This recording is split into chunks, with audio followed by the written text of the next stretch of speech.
Today on CityCast Pittsburgh. Oh my gosh!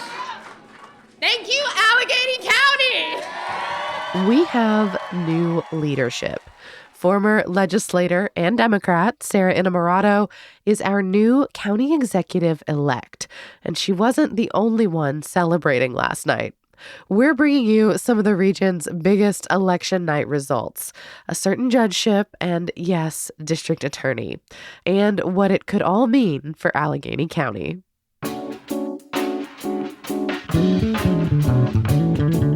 It's Wednesday, November 8th. I'm Megan Harris, and here's what Pittsburgh is talking about.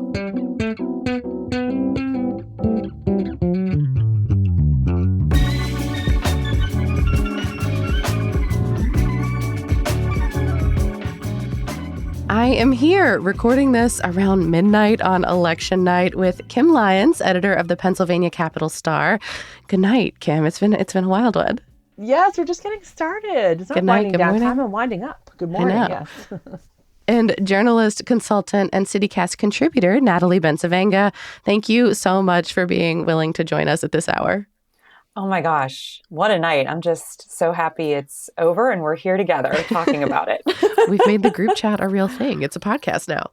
You both cover issues and policies and people well beyond Pittsburgh, of course, but you were also both Allegheny County voters today. And here we are. We have a new county executive-elect, former legislator, Democrat Sarah Innamorato, beat out Republican Joe Rockey. How are you both feeling going into the results tonight? I think I was way more anxious than Kim was. Yeah. Yes, definitely. I thought this is a no-brainer. She's going to do it. We're here. I started getting so many people DMing me that they were saying it's the first time they're ever going to vote for a Republican, that they didn't, trust her lack of experience. You need to cut those people out of your life. Listen, these are just because I post so much. It's like, and then I was getting people telling me that people they knew, right? So there was a lot of anecdotal conversations going on, and I started really thinking, yes, in the past, you're right, this would be a cinch, but she is young and she's a woman. And I was worried, are we underplaying the ageism and the sexism that we may be not anticipating leading into tonight? And it was closer than I think a lot of people expected, which does make me believe that there was a lot of isms underlying this campaign or this race that there wouldn't have been had she been a man. Yes. What do you guys think? I think that you are responding to something that is, it's almost like election PTSD. We're so used to reasons why people won't vote or that they will vote this way because of this bias or that bias, that we convince ourselves that someone who is an impressive candidate on their merits can't possibly win. As soon as Sarah Innamorato jumped into the race, I said, she's going to win. I know she's such an impressive candidate. And I felt about her the way I feel about Summer Lee, that they're so focused and they know their constituency so well. And they stick to these issues that have resonated with people that they connect with and that they care about. And they're very genuine. This isn't a facade for Sarah Innamorato. Natalie, you remember back when we had a podcast, we had her on very early days, right? And yes. She is loved her in those days too. Yeah, the broadcast podcast. Yeah, R.I.P. broadcast podcast. Oh, Megan. But I guess that's a long-winded way of saying that she is legitimately who she has been. It resonates with voters, and she didn't do anything major to change that. She's, I think, only expanded on it, and she's an impressive candidate. Well, both candidates positioned themselves as being pretty moderate. Sarah's earlier legislative campaigns, I think, leaned much deeper into her progressive wave and kind of when she took office. But let's look forward a little bit. Natalie, I know you've been talking to her a lot on your show for KDKA on Saturdays about, kind of what she was hoping to accomplish should she be elected. What do you expect now that she's taken over?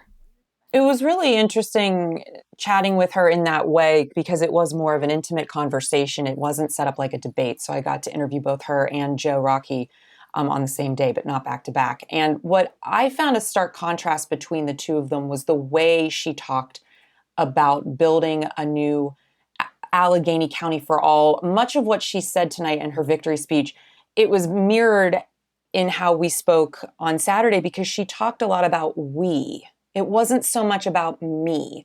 he talked about being a change agent, right? She talked about what we're going to do, how we're going to move the county forward. And I think that is generational. I think that speaks to her as a woman in this space.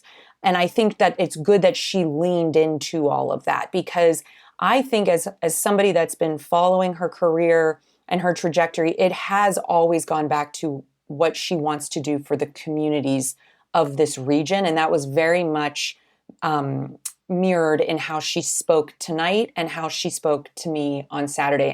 And Kim's right. She's always been consistent with that. Speaking of tonight, I know you both listened in real time, but there were a few moments in Sarah's victory speech at Mr. Small's in Millvale that I thought were really telling. Here's Sarah, fresh onto the stage, making a very big promise. You know, this is a new era of partnership between the city and the county, and I know when we work together, we will deliver great things for people throughout this region. And then here's Pittsburgh Mayor Ed Gainey. He's all fired up. He's also a former legislator. I think people forget that. And he's leaning way in on Sarah's idea. He told the crowd he absolutely wants to tap into their shared connections and her more recent connections in Harrisburg.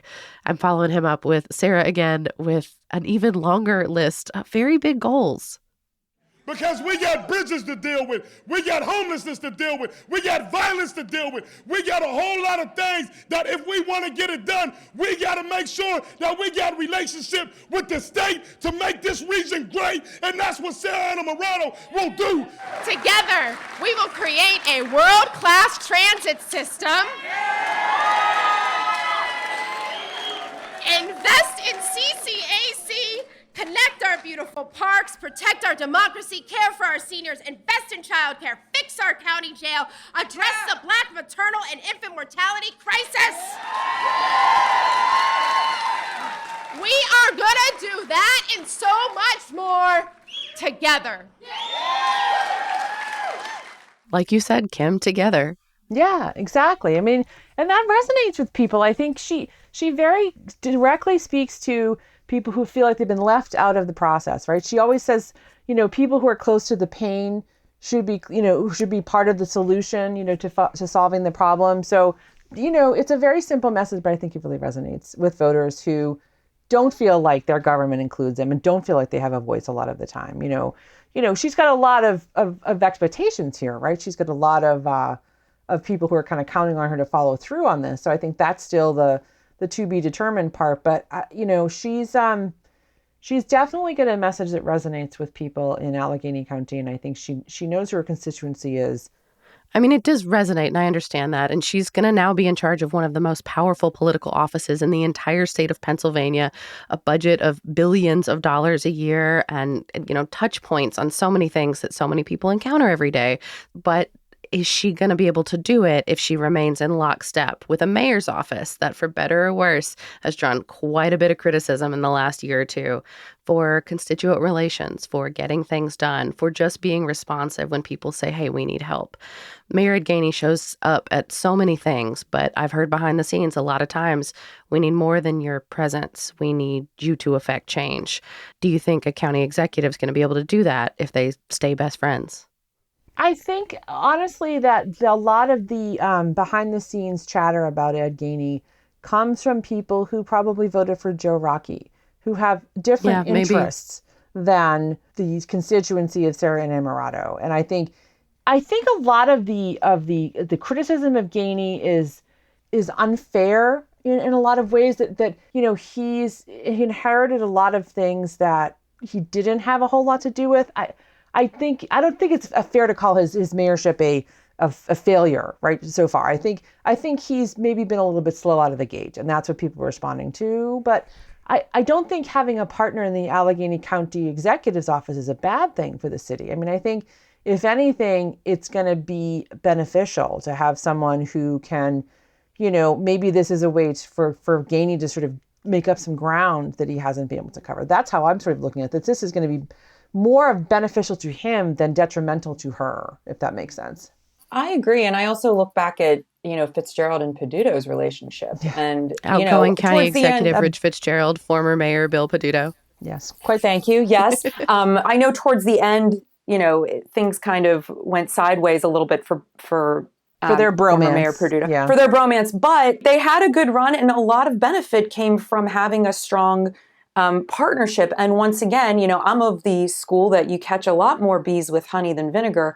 So why shouldn't we want to be playing nice with as many different spaces? And Sarah is a relationship builder.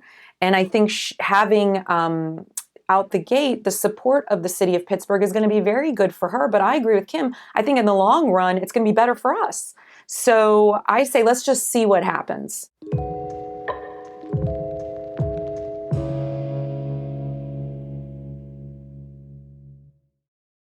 Let's turn now to some other county races.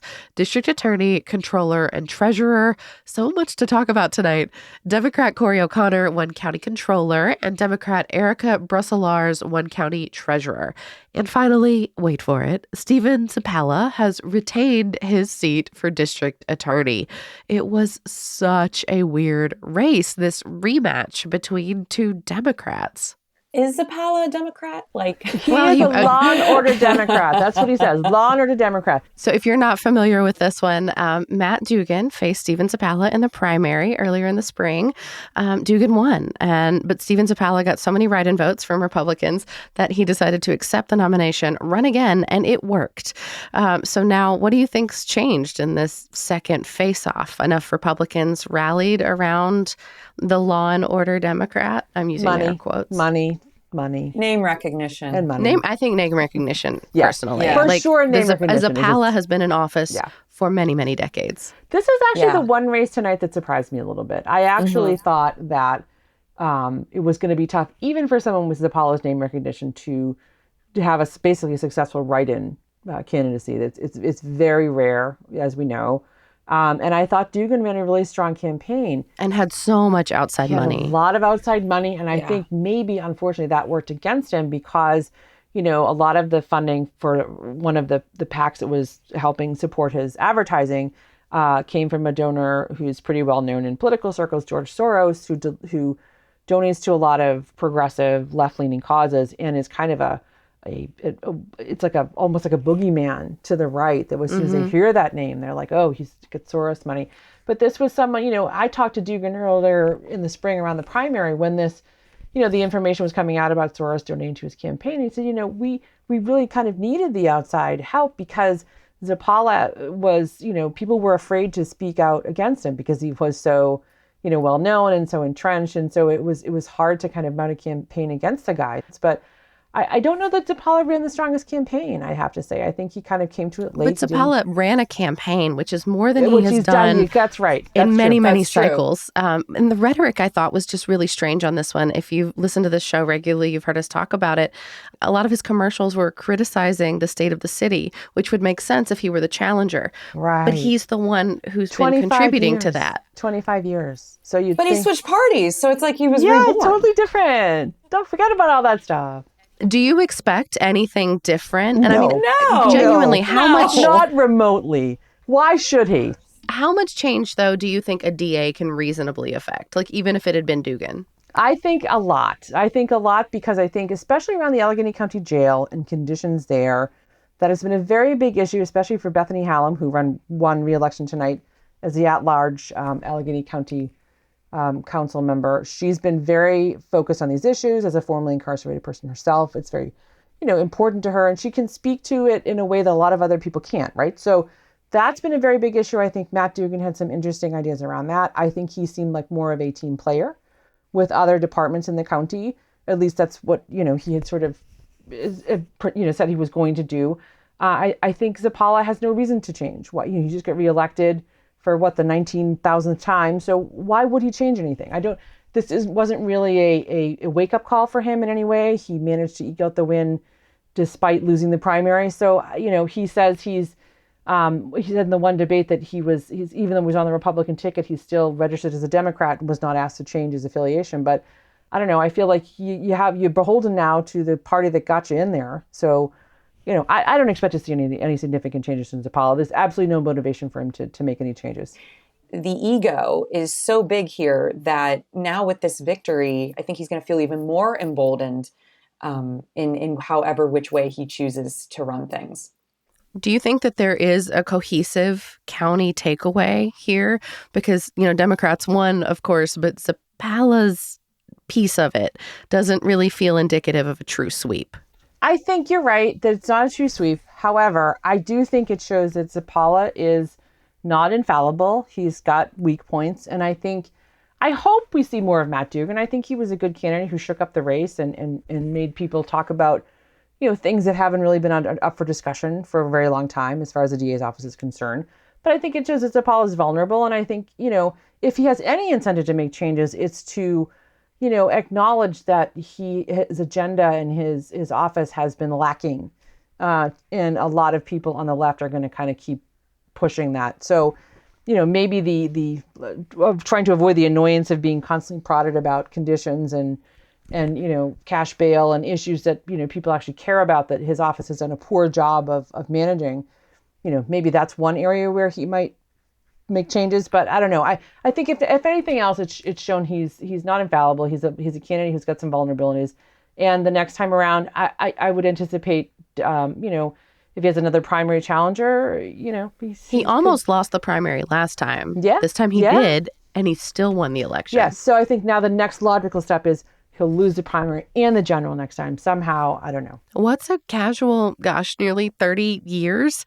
Natalie, what about you? Do you think there's something to be said about a quote-unquote Democratic sweep, given Zappala's role in all of this? I actually think there was, because Zappala, I still think, is perceived as a Democrat to a lot of people. Because he is one. Yes. And you're right. But I think, even running as Republican, he won, quote unquote, on the Republican ticket. But is he perceived that way by the public? No, I don't think so. So even though he's, technically in this case not, I still think in a weird way it kind of is still a sweep of Democrats. Before we go, let's talk about some stuff on the state level, the state of Pennsylvania. I feel like one of the biggest races that people were watching was the Pennsylvania Supreme Court. Daniel McCaffrey, a Democrat, has won the race for a vacant seat. We talked about this a lot on our Friday News Roundup last week, but Kim, for anyone who missed it, can you remind us why this was such a really important, consequential race? It even got national attention. It got a lot of national attention, a lot of outside money from national donors. It was important not because it was going to flip the balance of the court. Right now, with the death of Max Baer last year, that's why there's an open seat on this court, which is a little unusual. But Democrats had a majority. Now 4-2. It was 4-2 now with McCaffrey. If that holds, which it looks like it will be 5-2. And so a lot of people are like, well, why is this a big deal? They have a majority. Because in 3 years' time, there's going to be 2 years' time, there's going to be 3 justices whose terms will be up, 3 Democrats. And so potentially the balance of the court could flip very suddenly, right? And so that means that the cases before the court, especially one that is before the court now that has not decided on yet, which has to do with Medicaid paying for abortions in this state. A little more complicated than that, but that's sort of the gist of it. But that I think what's happening is abortion rights advocates are realizing they kind of have to think long term about these seats and about these judicial races that oftentimes we kind of, they get overlooked. They're not as exciting as some of the other races, but they're very consequential when states are the ones deciding abortion law. And there's several other cases before this court that are going to be consequential as well.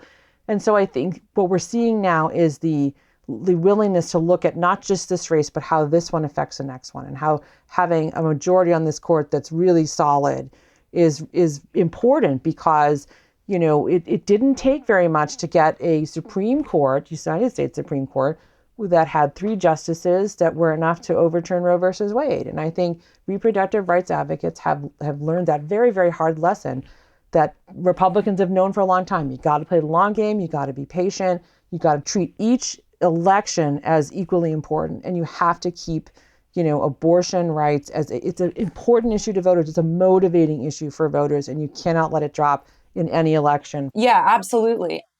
And when we looked at even tonight, with Sarah Innamorato and who was on stage with her, the fact that Sydney Etheridge, the CEO of Planned Parenthood of Western Pennsylvania, was emceeing, that to me shows this issue is so important that the county executive felt like having Sydney there front and center was necessary. And I think that sort of trickled down into the way in which we're looking at all of these races is what are the issues that are getting people out to vote. But I think it's important that we also start building talking points around other issues that matter to progressives and to all people, right? Because I'm hoping at some point, someday, abortion won't be an issue that we have to keep defending every 2 to 4 years. Or we could be like our neighbors in Ohio who tonight secured access to abortion statewide through a voter referendum. Yes. And while we're at it, let's legalize that weed like Ohio did too. Yeah, Ohio.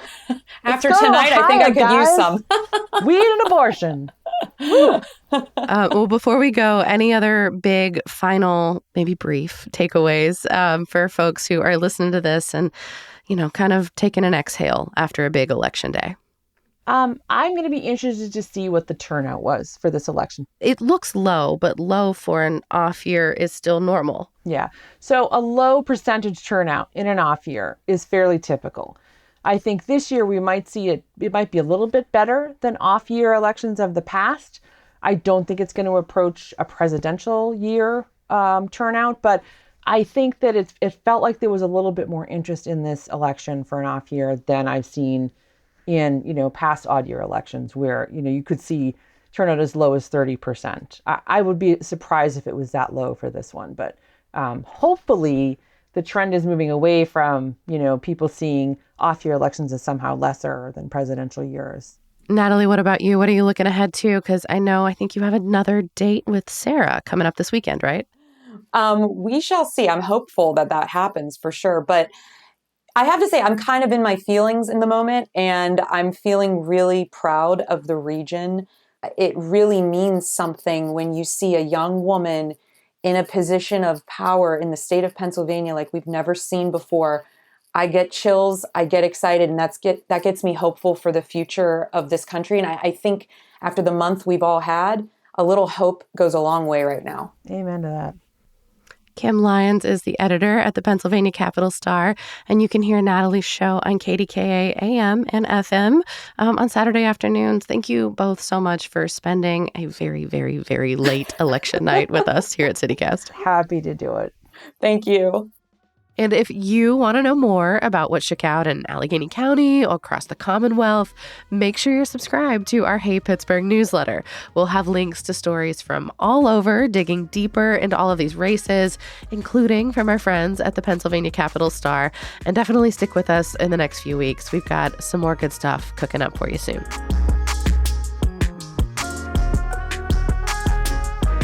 That's all for today here on CityCast Pittsburgh.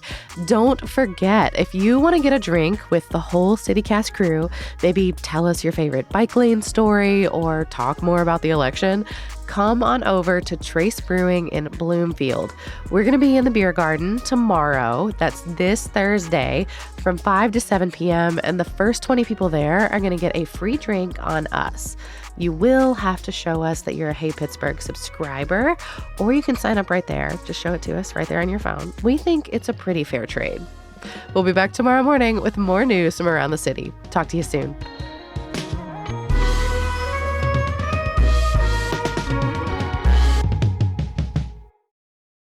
I feel like it is important to note that this is a glimpse at a real Western Pennsylvania family dinner table. I did not know until fairly recently that the two of you are actually related. Sister-in-laws, it's true. And you can tell. Yeah. Let's get this train back on track here.